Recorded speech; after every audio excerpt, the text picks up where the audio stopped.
And the movie opens up in the year 1940 during World War II, with the German army launching an attack on Russia. A 6-year-old boy named Sergei Aloshkov is seen sitting on top of a tree playing pretend. While playing, he calls out to his mother, who is sitting by the edge of the river and washing clothes. Sergei notices a fighter jet above him and pretends to hit it with his slingshot and imagines it blowing up. Soon he hears his mother call out to him and his brother to hide away from the jets flying above them. However, Sergei continues to play, and sometime later, when he looks down, he finds his mom is no longer washing clothes and that he's alone. He tries calling out to her and his brother, but when no one answers him, he goes back to his house and falls asleep, waiting for his family to return. In the middle of the night, his mother's friend Anicia starts banging on the door, waking Sergei up. At first, Sergei thinks that it's his mother who'd returned, but as he opens the door, he finds a frantic-looking Anicia waiting for him. She tells him that his brother and mother have been killed, and that she's gonna take Sergei with her and pretend like he's her son. Sergei is confused by this and refuses to leave in case someone from his family returns, and by the time, Anicia manages to convince him to leave, and it was too late as Nazi soldiers show up outside and start looking around for survivors. Anicia pushes Sergei out of the window and tells him to run far away.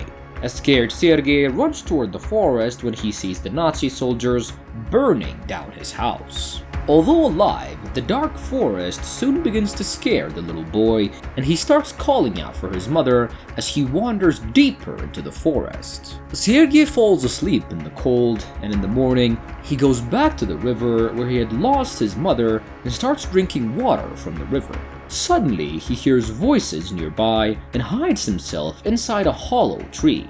He notices the same Nazi soldiers who had burnt his house sit on the edge of the river and eat. Sergei patiently waits for them to leave, but all of a sudden, a snake slithers its way near to him. He does not make a sound and waits until the soldiers leave, and once they were gone, he rushes to grab their leftover food and eats it. Once the night falls, a hungry Sergei comes across a brush with berries and starts to pick some of them off. Suddenly, there's an explosion nearby that causes him to pass out from the impact, and he momentarily wakes up and notices a hedgehog near him and asks it to get help before losing consciousness. A soldier comes across Sergei, picks him up, and takes him back to Commander Nikolai Sergeyevich, and when Sergei regains consciousness, the commander and scouts ask Sergei for his name and the whereabouts of his parents. This brings up memories of his mother, and Sergei begins to cry. However, Sergeyevich tells him that men don't cry, successfully calming him down. The next morning, all of the soldiers sit together as a soldier named Rizzo writes a letter to his sister to send clothes for Sergei. Meanwhile, Katya, a nurse, tends to the young boy's wounds, while he curiously asks her about everything at the base. Once Katya leaves the medical camp, the commander walks in and sits with Sergei, and Sergei asks him questions about his rank and what he does, while the commander answers him patiently. Then Katya asks the commander to let Sergei stay and not to send him off to the orphanage, and she insists that she can take care of him. And the commander replies that he feels sorry for Sergei as well, but he claims that a war zone is no place for a child to be. The next day, two scouts visit Sergei in the medical camp and gift him a pair of binoculars, which he excitedly shows to Rizzo. That night, Katya confides in a fellow nurse and tells her that when Sergei had been brought in, he had been injured and malnourished. She had immediately been drawn to the boy and wished that she could protect him from the harsh realities of war, and on the other hand, one of the platoon leaders begs Sergeyevich to let Zigesha stay in the regiment, insisting that he's helped boost the morale of the soldiers. The commander tells him that he's already sent for the documents, and once again tells him that they cannot keep a child with them. The following day, a car comes to pick Sergei up to take him to the orphanage, and the commander, unable to look in the young boy's eyes, tells him that he's getting sent to an orphanage. Sergei gets tearful and hugs Sergeyevich, telling him that he's scared that Sergeyevich will never come back from war. Touched, the commander asks him if he would like to be his son, and Sergei immediately says yes, and the commander tears the orphanage documents and officially adopts him as his kid. That night, all of the soldiers gather around to arrange a uniform and shoes for Sergei, and in the morning, the commander wakes Sergei up and asks him to get dressed, but Sergei replies that he's already dressed. To his surprise, the commander tells him that as a soldier, he needs to wear a uniform and surprise him with the uniform made by the scouts. As he was getting dressed, he notices a band-aid on Sergeyevich's cheek and asks him what happened. Sergeyevich assures him that he's okay and that he actually cut himself shaving. Quickly getting changed, Sergei runs outside the camp to show off his new uniform to the scouts, and while he was playing, an air raid catches everyone off guard. Sergei is asked to hide in a trench while everyone prepares to retaliate, and once the air raid ends, Sergei notices several casualties around the camp and starts worrying about Katya and Sergeyevich. He runs around looking for them and begins asking everyone he came across about them, and to distract him, one of the doctors tells him to take care of the injured and he sends him inside the medical tent. There, Sergei gives water to the thirsty and injured soldiers, eager to help, and he asks the soldiers what he can do to assist more. One of the soldiers tells him to read his letter, and unable to read, Sergei makes up whatever is written and tells the soldier that his family says that they love him and that his cow as well. The rest of the soldiers, realizing that Sergei cannot read and just want to help, ask him to read their letters as well. Sometime later, Sergei finds Katya, who comes inside the medical camp and falls asleep on Katya's lap while waiting for Sergeyevich to come and get him. Meanwhile, Sergeyevich arrives at the camp and tries to tell Katya that he loves her, but is unable to as Sergei wakes up. He asks Sergeyevich who he should thank for his uniform, but Jacob, who made his uniform, was fatally injured during the airstrike, and they pay their respects and leave. The next day, Sergei shaves and he cuts his face and puts a band-aid on it, just like the commander. He visits the commander and asks him for a job, and he's told to deliver mail to the platoons, and Sergei immediately leaves and goes to deliver the platoon mail. The soldiers grow a bit of a soft spot for him and do everything he asks them. That evening, Sergei crosses the ravine and goes exploring.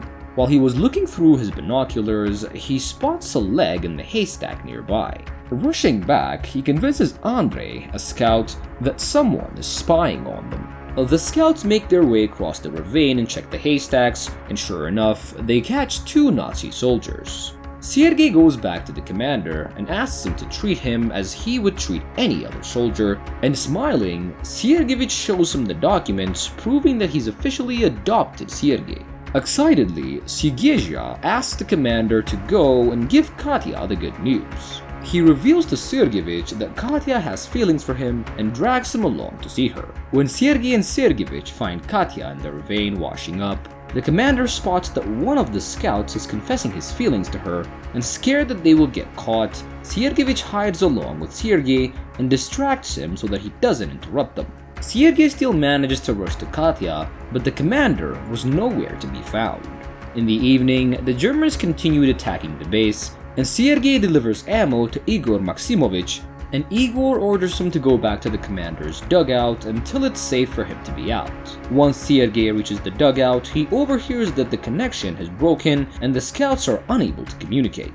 Everyone who had gone to fix the connection had died since they are in direct line of fire, and Sergei follows the line and crawls toward a scout who'd been shot, and he asks the scout what he needs to do and is told that he needs to connect the ends of two wires. Since he's small enough to go unnoticed, Sergei crawls to the wires and connects the ends, restoring the connection. A few days later, Sergei sits with a scout and asks him about love and marriage. The scout tells him that love can be both good and like an illness, planting an idea in Sergei's head. He makes his way back to Katya and tells her that the commander is sick and has stopped eating or sleeping. They rush back to the commander, where Katya worriedly checks him, but he insists that he is fine.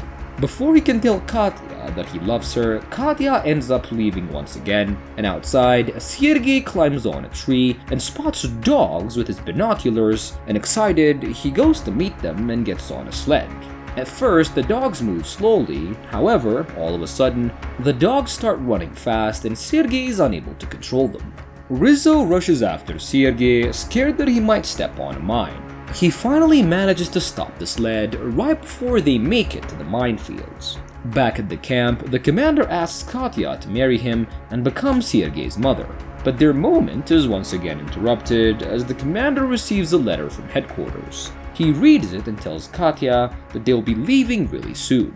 The next day, all the soldiers make their way toward the village, where they're given food before finding out that a German air bomb is stuck under the house. They evacuate everyone out of the cottage in case the bomb goes off, and elsewhere, Sergei plays with a pet Tuzik with the village children before he had to leave.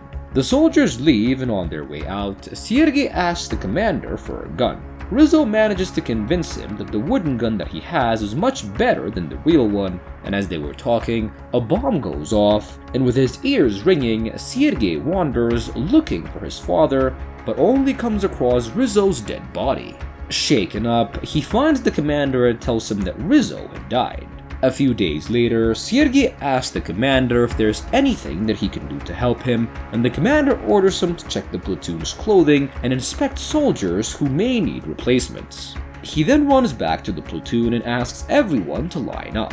He then asks the soldiers with torn boots to step forward and asks the platoon leader to write down their names so that the commander knows who needs replacements. He goes back to the commander, who is sitting with the major, and gives them his report.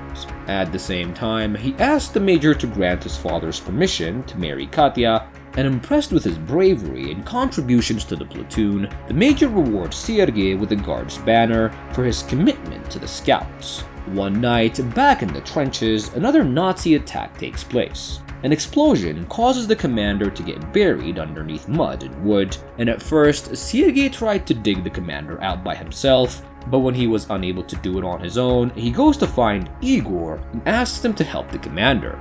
Thanks to Sergei's quick response, the commander gets away with minimal injuries and is safely rescued. When Sergei visits the commander the next morning in the medical camp, he begins to cry, but the commander reminds him yet again that men don't cry. And the movie ends with the platoon making their way to Poland, and once the war ended, as the youngest soldier ever, Sergei was awarded for his battle valor.